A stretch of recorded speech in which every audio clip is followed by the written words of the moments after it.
So the three organizations, like I said, I'll start off with APABA-DC. It's the Asian American and Pacific Islander Bar Association of DC. It's the oldest and largest association of AAPI legal professionals in the DC areas.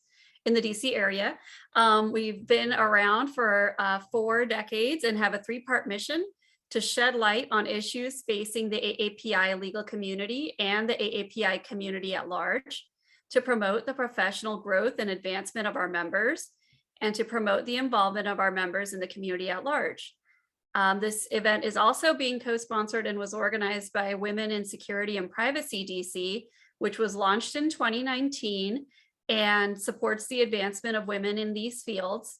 APABA-DC, which is the South Asian American Bar Association, is also co-sponsoring this event and serves the South Asian American legal community and related communities in DC. So very excited to dig in. Like we were saying before we got started on this call, salary is something that everyone wants to know about, but you're not always comfortable asking about, and even with your closest friends sometimes.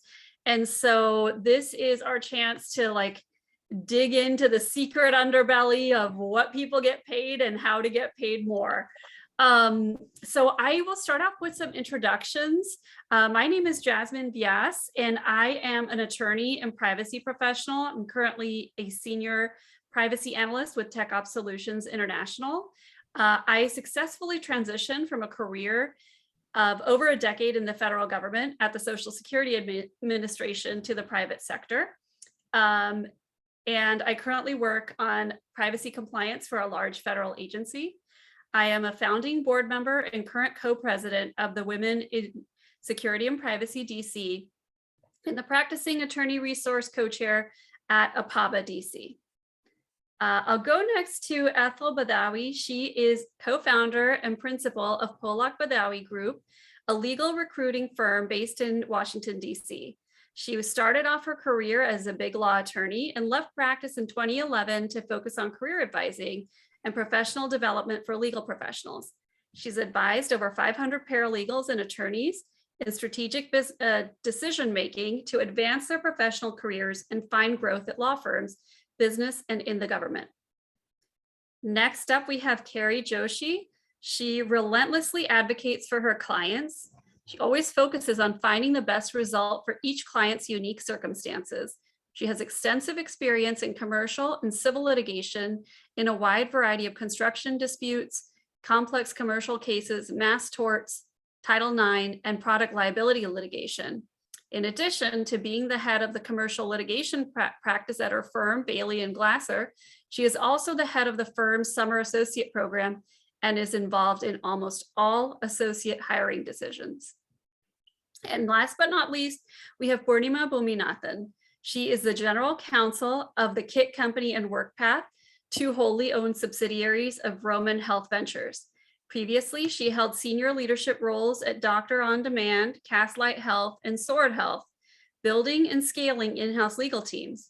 She is active in several professional organizations, including APABA-DC and WISP, and serves as a mentor through WISP-DC's mentoring program.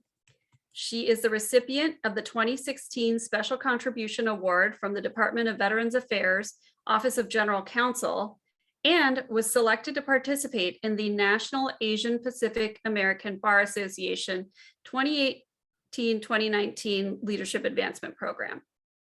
So you guys, these folks have been in a variety of industries, and they are ready to tell all, or tell some, and perhaps all. So let's jump right in. I'm going to direct this first question to Ethel.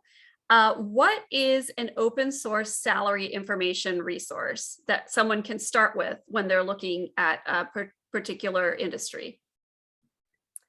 Thank you, Jasmine, and thank you everyone for joining this evening. I'm so excited to be here.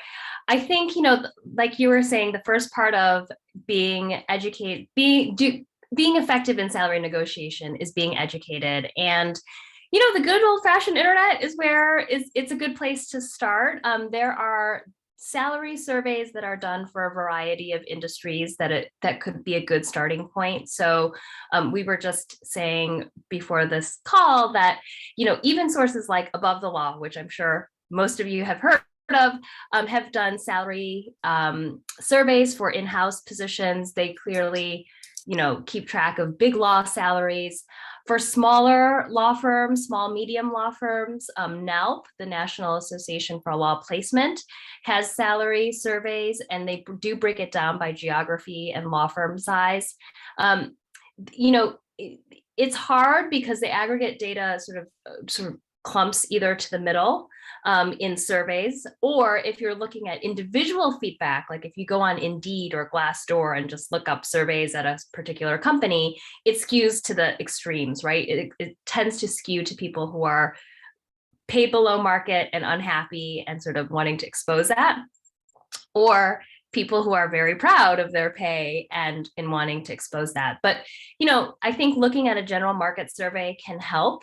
But most effective, I think, is talking to people that talking to people in the industry, in the sector, in the type of practice setting that you are looking for, and just asking them what the salaries are and what they think is reasonable. Working with a recruiter can help. I spend my career sort of trying to be on top of what legal salaries look like. So, good legal recruiters should talk to you about general market information, even if you're not looking to make a move, right? They're a good resource. They know generally what salary ranges exist out there. So I think all of those places are good starting points. And of course, other job postings. I mean, there are oftentimes job postings that will have a salary range, and you can see that and sort of begin your information gathering that way. That's great. Thank you for that. I will direct this next question to Purnima. How do you broach salary early in the process to understand whether you should even move forward with multiple interviews? I think that that's a really great question. And I only work in-house. And so this is certainly from an in-house perspective. I think it's really important to understand if you're even in their range, because oftentimes in-house recruiters, or if the company's decided to use a retained search firm, they're annoyed, right? If you get to sort of 4 or 5 interviews deep and you discover that you're $100,000 off, there is that sort of moment of resentment. And I have always found it's very valuable to keep recruiters on your good side. Ethel is a great example of someone. I think that the recruiting world is small and tight, and your reputation will get around, right? And so I think it's important to just make sure that there is some alignment about salary. But I actually think it's important to not just index on salary, because for me, where I work and who I work with is really important. And so I might be willing to go a little bit below the range that I had set if it's a job that I'm passionate about, that's mission aligned to me, or if there's a great and amazing team. And so I think you want to have that conversation early on, but then decide if there may be reasons why you may deviate from that salary band. That could be, because the company might be a great fit for other reasons. They may say that in a year you could be promoted and be eligible for this, or there may be a bonus that might make up for some deficiencies. So I would say broach it early, but keep an open mind and be flexible. That's great. Thank you. Yeah, that was one of the concerns that I had, is sometimes if you see a job posting and you're like, well, I'm interested, there's no salary information. How do I assess? And that's a good strategy. Okay, so the next question is about, related to that topic. Sometimes when you talk to the first level person who you interview, they will ask you, what are your salary expectations? And they pressure you to throw out a number first. So how do you handle that? Should you answer that question? Should you try not to? And if so, what strategies do you use? So I think, as a general rule, you should not be the first. As a candidate, you should not be the first to throw out that number. If you are working with a recruiter, then as a recruiter, let's just be transparent about how recruiters' fees are paid. It is a percentage of your salary, right? So my incentives as a recruiter are aligned with candidates' incentives to get the highest salary possible. And so if you're working with a recruiter, I think it's very fair to be as transparent as possible with your recruiter. Tell them, look, there's no way I'm going to say yes if it's below this, and my target is this. Be aware that in many, many jurisdictions, it is now illegal for employers to ask you what your current comp is. So if you get asked that question, you don't need to disclose what your current comp is, because you don't need to be benchmarked if you're being paid below market. So what you want to say is my target or my goal is X or Y. And then, so if you're working with a recruiter, it's to your advantage to be transparent. And the recruiter should be transparent with you and say, yes, I think that's a target, or, I don't think you're going to get that. So knowing that, do you still want to move forward? If you're working directly with the employer without a recruiter, then I think the best thing to do is punt the question. So you can either say, look, I'm really excited to learn more about this opportunity. And I want to know, I want to get a better understanding of the team and what the responsibilities are before we start talking numbers. And that's reasonable if, your initial interview is like a half an hour, 45-minute screening interview. You can also turn it back around on them and just say, I'm curious to know what you have budgeted for this position, and see what they say. And you'd be surprised, often you'll just get an answer. I mean, they don't want to waste their time either if they think you're really far apart. And so why bet against yourself and ask them what they've got budgeted? If you see it on a form, so lots of times you have to fill out a form, you can't get past the application. Then if you can put in letters, write negotiable. Oh. If you cannot put in letters, because some of these forms are smart and you have to put numbers in, people will disagree with me here. I actually think you should put $1, because they know that you're not actually going to take $1, but it gets you past that, field. And then you can have a discussion like what we're talking about on what your salary expectations actually are. Those are some great options. And I didn't even, because yes, like you're saying, sometimes there's these automated barriers that you feel like, well, if I don't put something in, I won't move forward in the process. So that's a great strategy to use when faced with something like that. Okay, so this is something that I think every person who negotiates is afraid of, which is if you, let's say, get an offer and then you are wanting to push for more, will the employer rescind the offer? And I'm going to direct that to Cary, because I know you do a lot of hiring in your role. I do. Thanks, Jasmine, and it's great to be here. And thank you to everyone who joined us. I have never rescinded an offer because somebody asked for more money, ever. And I can never see doing that. It just, to me, as the person who is looking to hire someone, if anything, I really respect that they've asked for something that they think they deserve. I think that's just a great, I think it's a great characteristic in someone I'd want to hire, someone who's willing to just say, hey, this is what I want. Can we talk about it?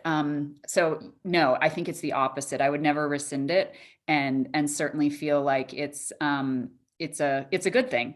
And I wouldn't want someone to regret that they didn't do that. And I don't know, those of us who have ever done this before, you even get that moment where you have negotiated your salary and then you get it and you're like, well, shoot, should I have asked for more? That's just the human reaction.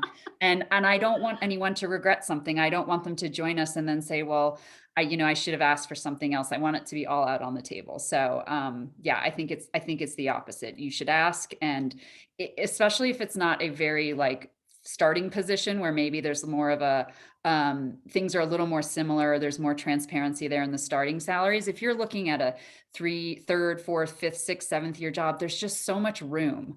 And of course, wherever you are, they have a budget and then you have what you want. And the sooner the two of those things can come together where you're sort of in the same range, it's more efficient. Everyone's happier. And if there is a match, it's just going to be a better match. So I don't think there's any firm that's like, there's this one number that we have, and if anyone asks for more, we're going to have to say no. So it just, when I've talked with people about this topic and they say, well, I just don't know if I should negotiate or I should just take what they're giving me. They're giving it to me. And I don't even know that I do this myself, but my suggestion is negotiate. Absolutely.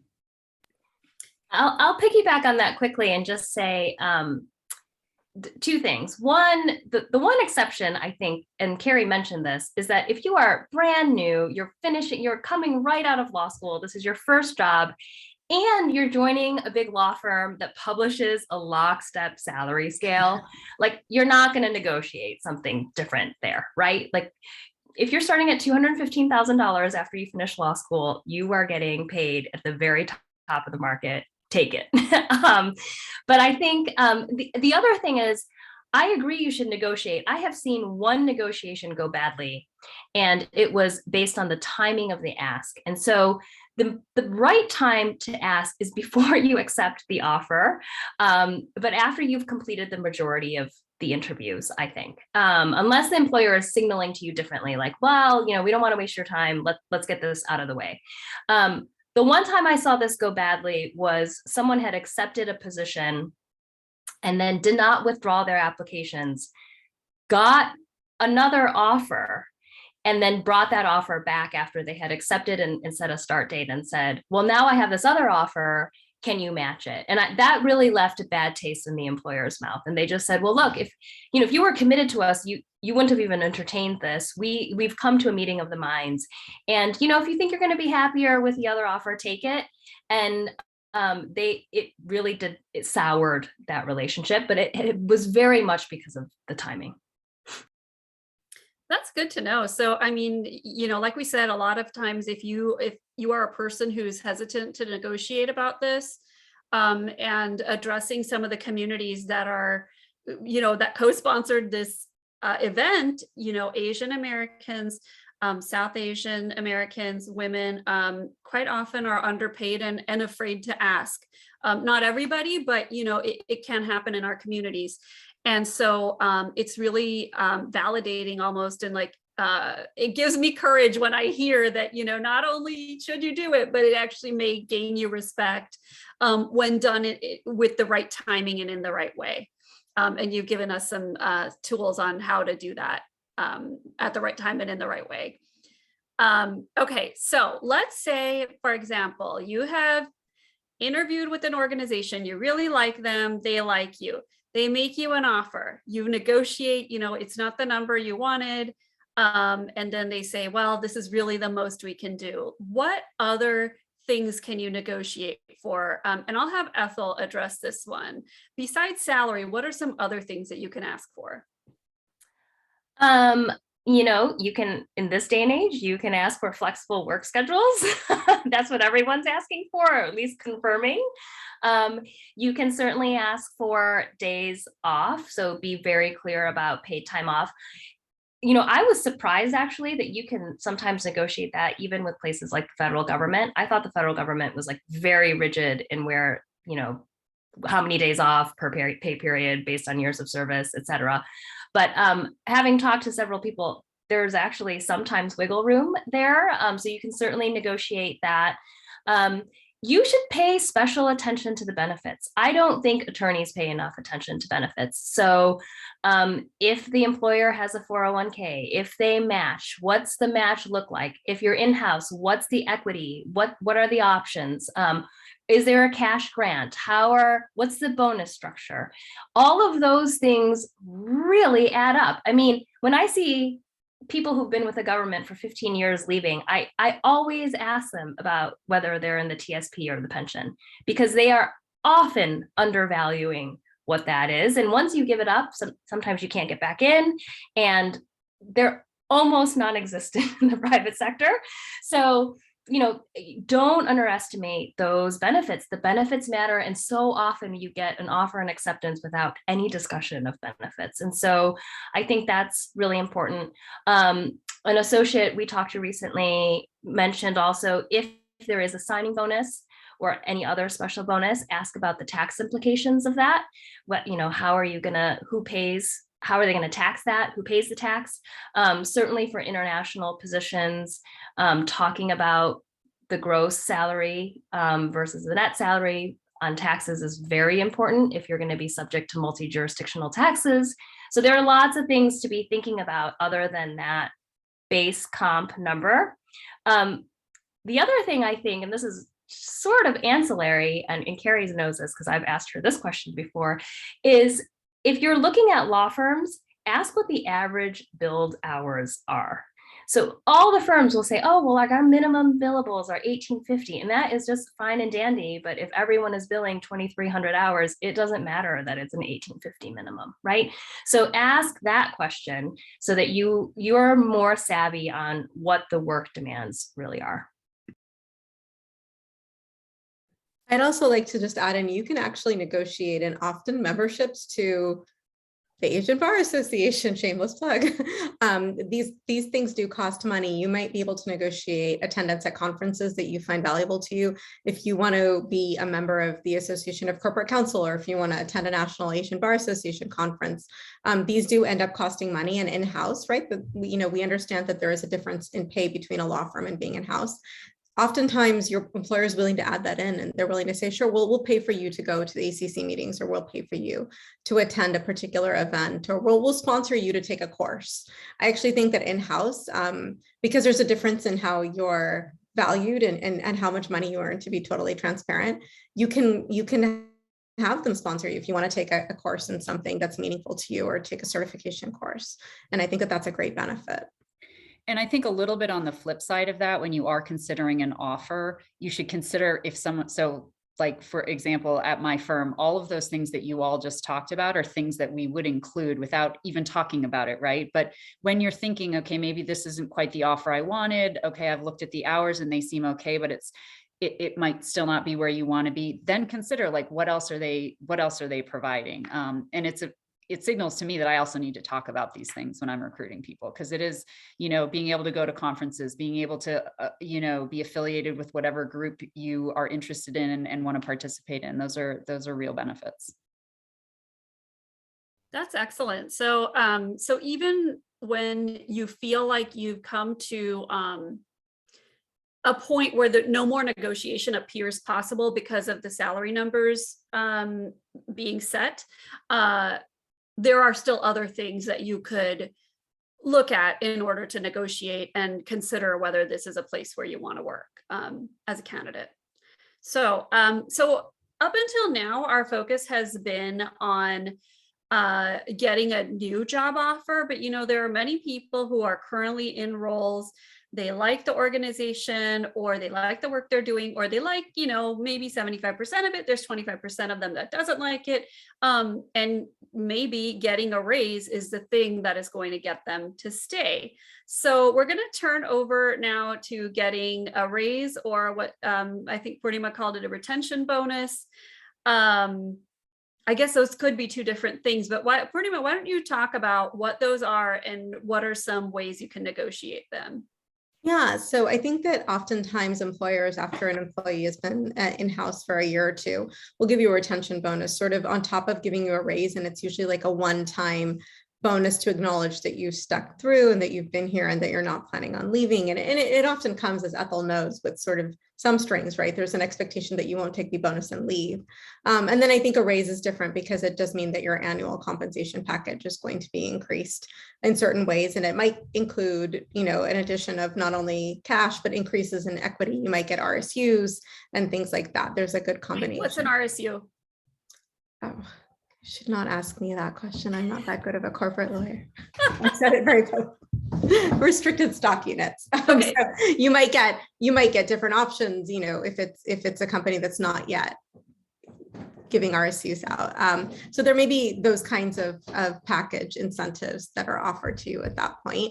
And I think that these are really powerful tools. The ability to be offered to and receive a certain dollar amount as a retention bonus makes you feel valued.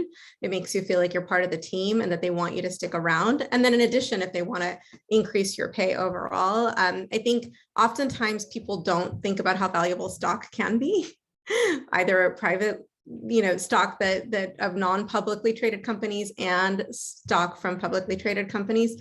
I think that it's hugely valuable to think about that. And I think oftentimes, like, I'm learning more and more to start calculating that into my overall package. Ethel referenced the value of the TSP and the pension and the healthcare of the government. I used to work at the government for 10 years. So now I've changed my calculus to really thinking a lot more about stock and what's the prospective value of this company Is there an IPO planned?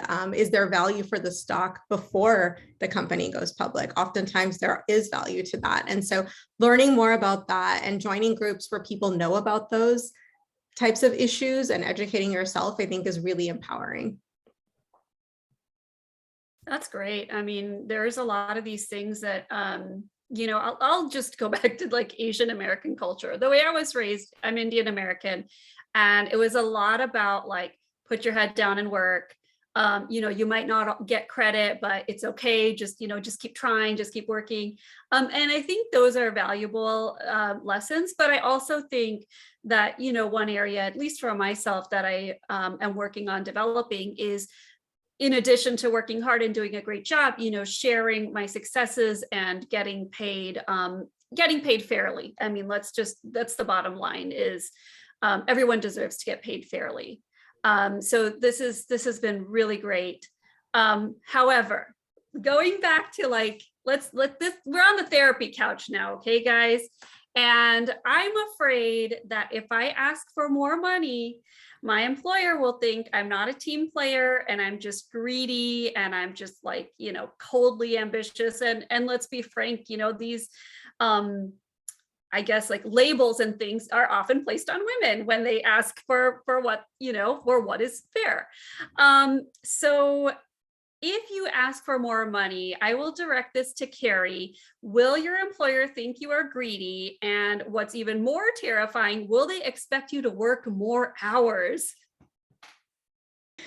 So just a quick thing on what we were just talking about in terms of a retention bonus and then, you know, asking for a raise. I was in a situation where I was offered a bonus and instead asked for a raise because the raise is going to stick with you. And there are other things attached to it, like Purnima talked about. And it's not something they can take away from you. And it's something that lasts even beyond that year and the next year, and it builds on itself. So that's actually one strategy I use, where I was like, thank you so much. That's so generous, but can we just change my salary instead? And my firm said yes. And I'm very glad that I made that decision. It was during a year when not both were going to happen. So I had to pick my battle. In terms of when you ask, is someone going to think that you are greedy? I mean, I think it depends on how you ask, of course. Like, you have to approach it the right way. You need to offer evidence for why you think you should be getting this raise. And I think if you're going in and asking, you probably have in your mind or should have in your mind or on paper a list of reasons why you think you should be getting a raise. Not that you always have to be justifying yourself, because that's exhausting too, but just if you're in a situation, you're like, I've taken on more leadership, I did really well in this case, my hours were really good. It doesn't have to be all of these things, but some of these things. But presenting a case for yourself is an important part of asking for that money. And again, it's not going to lead your employer to think that you're greedy. They're going to think that you deserve it, which you probably do. And then are they going to make you work more hours? I can't, at least at my firm, there's no sense that like how much you're being paid is then going to determine how much you have to work. It's like, doing the work I'm doing now, I would like to get paid more, or given the new position that I'm in, I would like to get paid more, but not, you were billing 1,800 hours, and if we pay you more, then we're going to bump it up to 2,000. I've never heard of that happening, nor do I ever expect that of people when we give raises. It always seems like, ooh, probably weren't paying you enough before. Now we're getting you to a place where you should be, and you should just keep doing the same great work you were doing before. That's how I always view it when I am asked by associates, like, hey, should I go do this thing? And I'm like, you should absolutely do it. Make sure you have great reasons. And they know they're not going to have to, it's not going to be a change in hours or something like that. I'd like to just piggyback on this. And we have a question from the group that talks about what proof is needed, what evidence, I mean, what kind of support you should bring to that conversation. So first, I get a lot of questions about just how to find the words to ask for the raise or to ask for a higher salary when you're negotiating at the offer phase. And I think that there's a lot of trepidation about that, because you're certainly not just going to walk in and be like, I want more money, right? So I think at the offer stage, you want to be very gracious and thankful for the offer and really show them that you are interested. And one unspoken rule, and it is unspoken and it's not a hard and fast rule, but it's certainly an expectation, is that once you start negotiating salary, you want to get to yes, right? So you're going in with good faith that you want to accept the offer. So if you know that like there's like no way you're going to take the offer, don't even open that door, because once you start making people jump through hoops to try to get you what you want, they're expecting that if they get it for you, you're going to say yes. And if you get everything you asked for and you still walk away, it leaves a bad taste in the employer's mouth. It can happen, life happens, but know that going in. So the words I often coach people to use are really, be very gracious and thankful for the offer, and then say, I think this is a great fit. I like X, Y, and Z about this position. I'm really excited about it. I was hoping for Y. And then insert your why, the number, the days off, whatever it might be, and then give a because of these reasons. And it does not, and this is true for when you ask for a raise too. You're doing your market research to make sure you're not asking for the moon, right? So that they don't think that you're off your rocker. But you're not asking for it because you're like, well, I'm underpaid and so-and-so at this company is making more. You might know that, and that's good market information to have. But the real reason you're asking for a raise or to negotiate at the offer stage is because you believe you are worth that amount. You are going to bring that value to the employer. And so do your research to make sure you're not asking for something crazy, and then say to them, this is what I think I'm bringing. Here's how I've contributed. To Cary's point, if you're asking for a raise, you're saying, here are the things I've helped the team accomplish over the last 6 months, year. Here are the goals I have for next year. And this is what I'm asking for, right? And then set the amount out. And you just have to go in and ask, make the ask. Don't beat around the bush. Don't be like, I think I've done all these great things. And, I hear that other associates are making more. Just ask for what it is that you want, be gracious about it, and then have the conversation. And I would add to that make sure if there is a time at your firm that it's right to ask for it. For example, at my firm, we start talking about raises and things around October, November. So I always tell the associates in my practice group, like, hey, if you want to ask for something, and I encourage you to, make sure that you've had all the conversations you need to have before the second week of November when the decisions are already made. So have that information so that you know the right time to go in there so that your ask will be more effective. These are great. And one thing it makes me think about is how it's so important to document your accomplishments over time, because quite often as attorneys, we're just, or in many professions, because I know we have women in privacy and security in here. I don't want to leave out the cybersecurity and privacy folks, but we're running from one thing to another. We've got demanding workloads, and it's easy to just check off a box. Okay, I finished that. That's off my desk.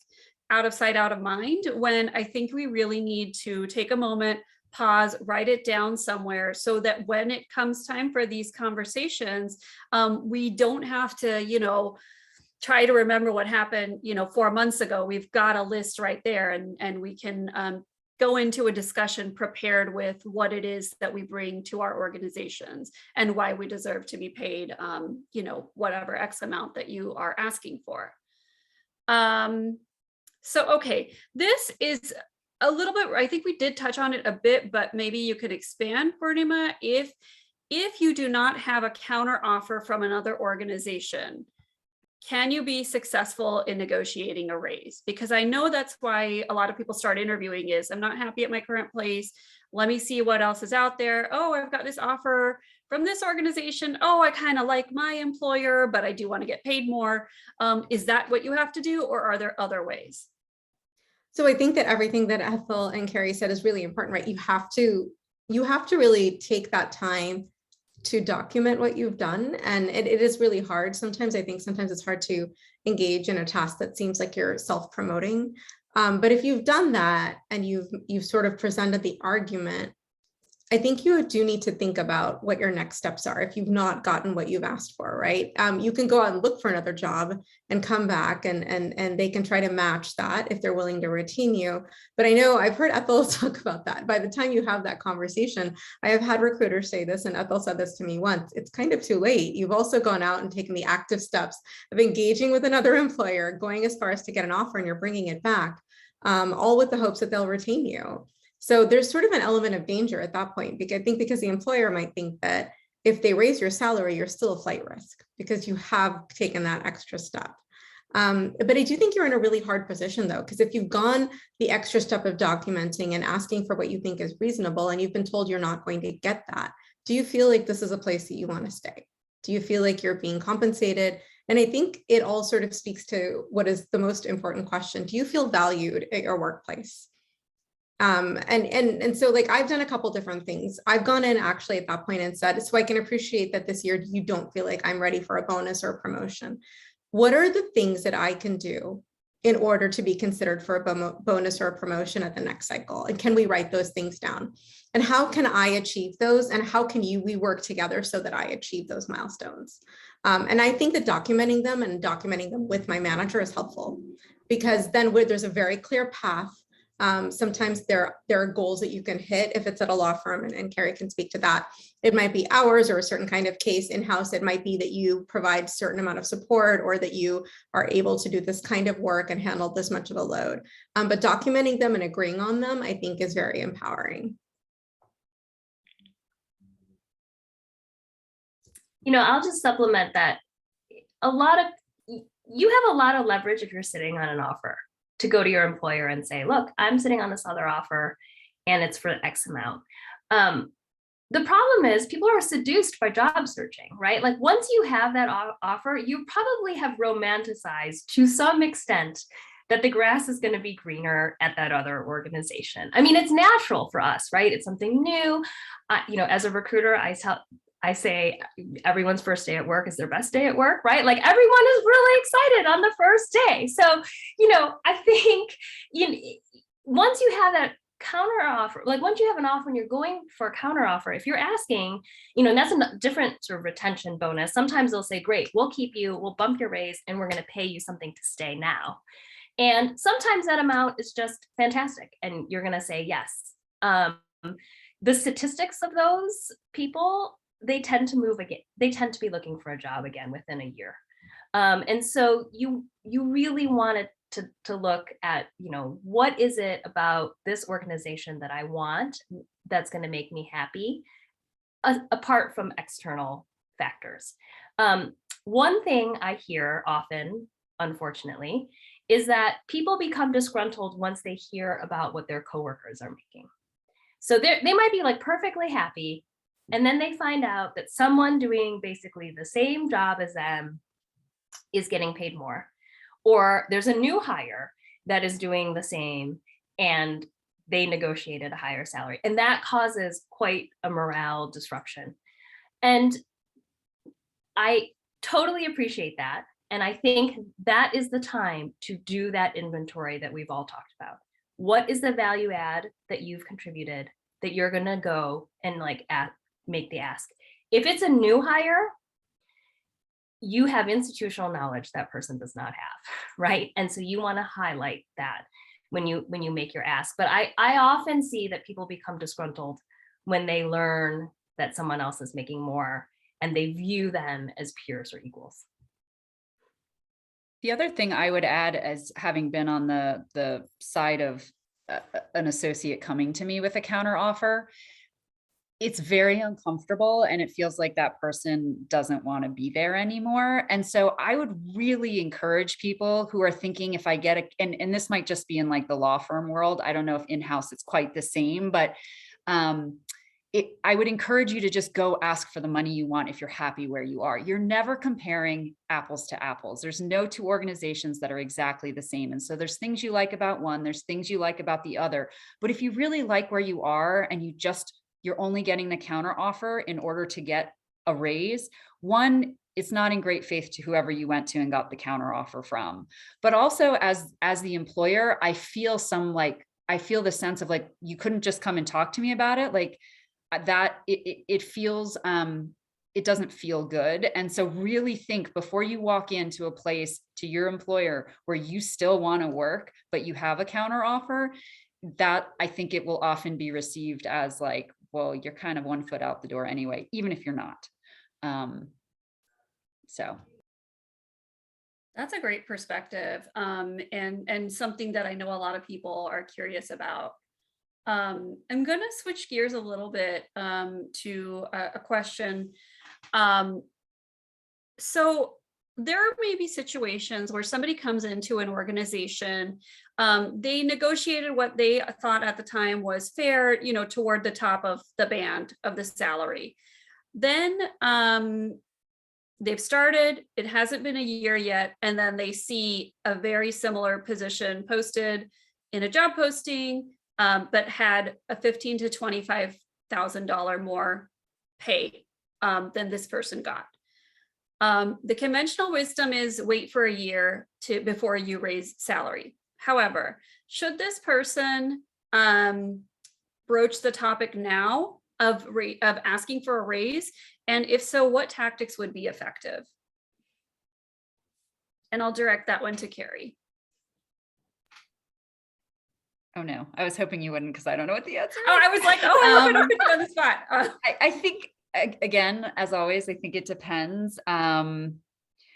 I think bringing that information to the right person is important. Whether you want to go to like the hiring partner or your direct person you directly report to about that first might not be the best move. You might want to talk with others about it first. But I think you have to show that you want, when you're brand new to an organization, no matter where you come in, there's like a lot you have to learn along the way. And I think the waiting a year is probably the right thing. But absolutely after that year, ask for it.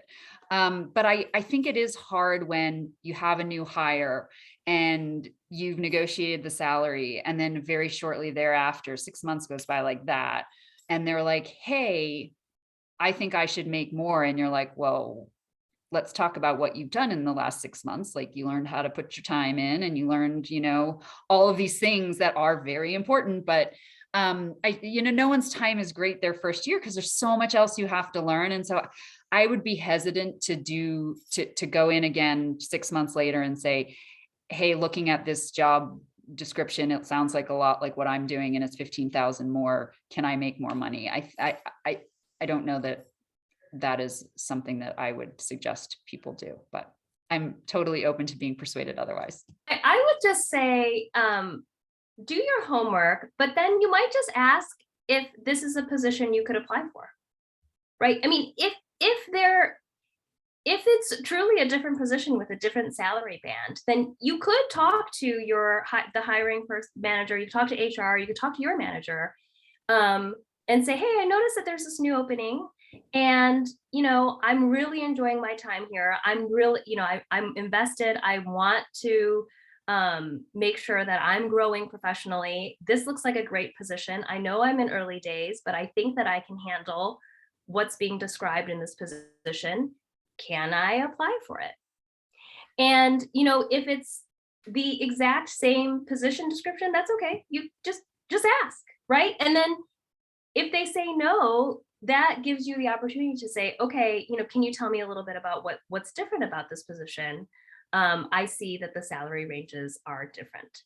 I agree generally that you don't have your best leverage at 6 months in, but if you think the position is exactly the same, and more importantly, if you think the water is poisoned for you, like you cannot be happy, your morale is going to go down for the next 6 months as you wait and watch this new person make more money, then you're sort of picking your battles, right? You're going to either be unhappy because you're underpaid, or like unhappy because you asked and they said no. You have to sort of weigh what your pros and cons are. But I think the sort of roundabout way is just to ask whether you can apply for that position.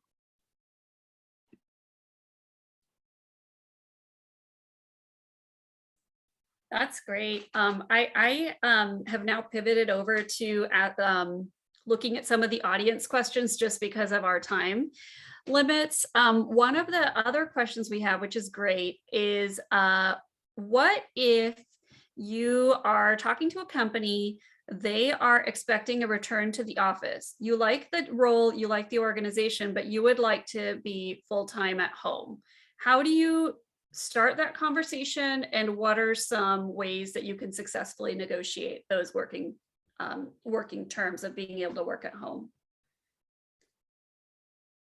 I feel like the theme of what we've said today is just ask. Like, I think that there's so much power right now in saying, I understand that, you might need me to move to California and sit down in an office in Mountain View, but I live in Washington, D.C. That being said, I think I'm a great candidate. And you can tell I've had this conversation before. And I think that I can effectively do my job. Like, I think that what I've learned to be better about is tailoring my message. I can't just say I'd like to be remote because I'd like to be remote. I have to say, I have, and I often use what's real, my family, my children who are well settled in a neighborhood and a school system that they love, but I'll also put in what I'm willing to do. I'm willing to be there this often. I'm willing to be FaceTime. I'm willing to be on your hours. I'm willing to show up, whatever it is, once every quarter, once every month, or whatever their expectation is. But I've really realized during the pandemic that being vocal, being transparent, and being polite is easy and it's okay. And I found that employers are actually much more willing to engage in that conversation since the pandemic, because they've sort of realized that having a workforce spread across the United States is not terrible. Turns out we could all function in our pajamas at home. We all did it. The economy didn't collapse. We were able to keep things going. And so I feel like this is as great of a time as any to sort of ask for what you might need. Oh, and a flexible work schedule. I'll just say this, I'm a mother, a flexible work schedule. If I would like to pick up my son at 5:15 or 5:30, just letting them know in advance. Sorry to cut you off, Ethel, but like, I feel like it's so important to talk about issues that affect, working parents in the workplace. If I need it, I'm going to ask for it. All they can say is no. Purnima, I was just going to say, I think it's totally on point to have them understand why you're asking. So if you're just like, well, I just want to work at home because I like being in my pajamas, like, yeah, okay. I mean, I like my yoga pants too, but that's probably not going to be the most compelling reason, right? And I think you have more leverage also with the more experience that you have. I mean, it is, perhaps I'm old school. I could be old school. It's fine. I do think that it's a detriment to younger, new attorneys to not be in the office at all. A lot of learning does happen in like just randomly walking by someone's office, poking your head in. You lose all of that. Do you have to be there 5 days a week all the time? No, but there is something to that piece. And if you are going to negotiate a fully remote and you are a junior attorney, you really do need to articulate how you are going to make up for that lost time, right? I'm going to be available online, on chat, whatever it is. And for goodness sakes, if you are a junior attorney, you negotiate this, answer your phone. Yeah, I've actually had the opposite experience recently interviewing both summer associates and lateral associates, where they're asking me like, are you guys going to have people in the office? Because I want to come somewhere where I can be in the office. And it's a really important part of professional development. And we, as more experienced attorneys, also have to recognize that. And so in the situation you're talking about where you might have someone who's like, well, I just want to work from home, I think you could say, as the person who wants to do that, but I will come in at these times. And part of that is to be sure that the folks who are working for me and the other more junior people in the office, that we interact in a more informal way, because that's when so much learning happens. Well, this has been great. We're coming up on our time. And so I want to give everyone, all three panelists, an opportunity to say any last things that haven't come up either in the questions or just, something you wish you knew. Anything else that you want to add? Cary, do you want to go first? Sure. I want to emphasize the idea that we're talking about salary, and salary seems like just money, but there's so many more things out there that are very, very important. And something that Purnima said, like having a flexible schedule, that was one thing that I valued so much as an attorney, being able to have that flexible schedule. And then when other people come and they want to work at the firm, but they say, I really need a flexible schedule, I think that's worth something. that could translate into dollars. So I would rather make a certain salary and then negotiate for the flexibility. I think that's like that looking back on my career, I'd say that was one of the things that I did right. And I would encourage other people, as you're thinking, what more do I want from this job? I want to feel valued, that it doesn't always just have to be dollars. It can be other things as well.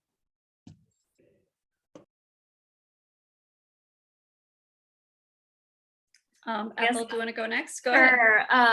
And piggybacking on Cary, if you are earlier in your career, also asking for certain experiences.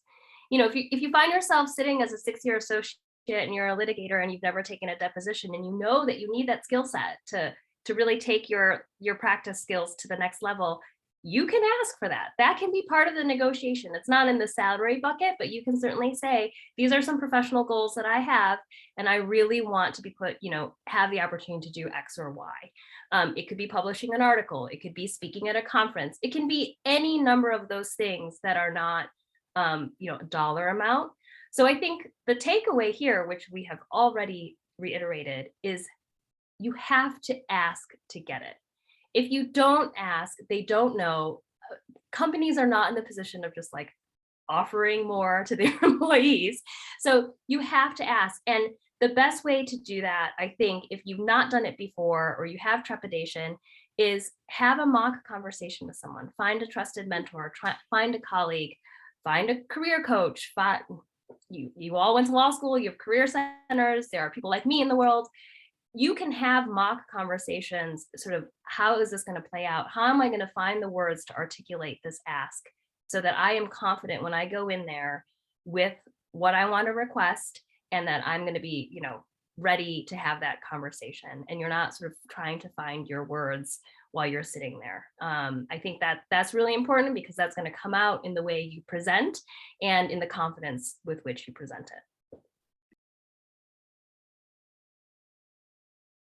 And I guess I'll just jump in. Ethel and Cary have emphasized, you just have to ask sometimes. But I think also just own the fact that asking is a really hard thing to do. It is an uncomfortable exercise for many of us.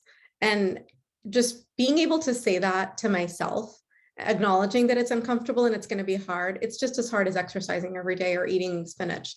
And so once I've accepted that, asking is now just a task that's on my to-do list, and it's okay. And understanding sometimes that there are some things that are worth it. We've spoken a lot about flexible schedules, or wanting to be remote, or taking a job that might be a better title for you and less money, or thinking about stock. Think about everything holistically. Benefits are overlooked. Stock is often overlooked. Will they be paying for you to fly to and from the home office? Is that something you want or don't want? These are all really, really important things to think about. And I think at the end of the day, is this a good fit for you? Salary is a piece of that, but it's not everything. Your manager, your coworkers, the work you're doing is really important. We all went to law school probably for a reason. And coming back to that, you will stay with an employer or an organization or an entity where you are aligned with the mission. It's not just always going to be about salary. This has been great, you guys. I'm gonna try to squeeze in one more question, because I see it on here and maybe someone can take it on. Can you comment about benchmarking when salaries vary widely? That seems like an Ethel question. Is this benchmarking like what other salaries are in the market, I guess? If that's the way I interpret the question. And I think if that's the case, there are micro markets, and you just want to you need to talk to people in that micro market. I feel like I'm a used car salesman. I'm not normally this salesy, but if you talk to recruiters, we often do know micro markets. So like, I can tell you that like a 3-person firm doing healthcare law sitting in Montgomery County is going to pay something different than a 3-person firm sitting in downtown TC on doing healthcare regulatory, right? Like sometimes you just get those niches. Sometimes you can't, but you need to sort of ask around and talk to other practitioners. Don't be afraid. You don't need to ask them what they're making. You just want to say, what's your sense of the market? I'm considering, an exploration. You don't want to disclose that you're looking. I have a colleague that's looking and they're considering a firm like this. You know, their sense is that the target salary should be this. You know, what do you think? You know, what was the last time, what are some of the salaries you've paid the last time you hired? You want to collect that information. It can feel wide, but my sense is probably there's a narrower target, whether it's sector related, law firm size related, geographic. You need to sort of hone in on what it is, what are those factors that's going to give you a more realistic range. Well, this has been great, everybody. Folks who are attending, we are going to, I think if it's not already in the chat, we will send out how you can connect with our 3 organizations at APABA-DC, SABA-DC, and WISP-DC. We invite you to become more active. We invite you to join and become members of these organizations. Ethel has very generously offered to be a resource. You know, certainly reach out to me. I'm very active on LinkedIn. That's a good way to find me. And, you know, let's all just, like Purnima was saying, you know, eat our spinach, do our preparation, and then really ask for it so we can all be paid fairly and we can all support each other in that goal. Thank you, everybody. This has been great, and hope to see you at the next event. Thank you, Jasmine. Thanks, Thank guys. you, Jasmine.